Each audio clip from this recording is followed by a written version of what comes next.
All right, welcome everybody. So I wanted to go through and do a couple of problems, or a problem here, from the quantitative variables section. So I have problem number 4 pulled up here. The contents of 38 cans of Coke have a mean X bar, that's the sample statistic, 12.15. Assume the contents of Coke have a normal distribution with a given standard deviation, sigma, that means it's the population standard deviation, of 0.09. Find the value of the test statistic z for the claim that the population mean is mu equals 12. All right, so let's run through this real fast here.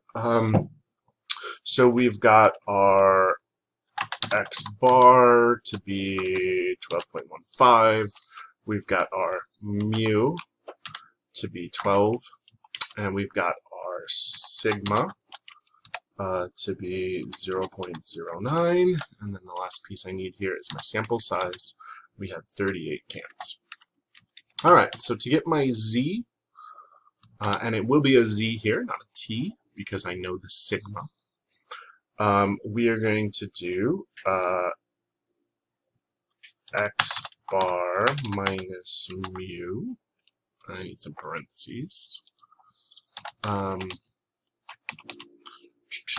Divided by the SE, and then I need to get a formula for the SE too, don't I?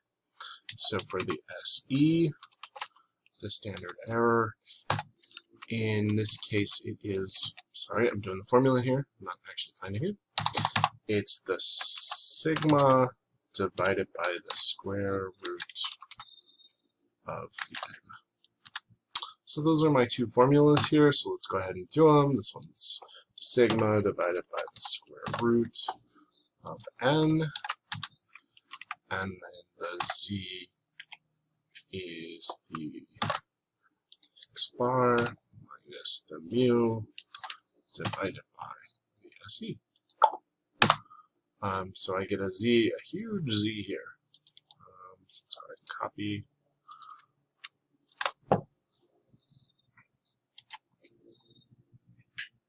And there we go. We got a nice test statistic there. We could go ahead and compute a p-value. Of course, this is a z, so we keep using that norm dot s dot dist.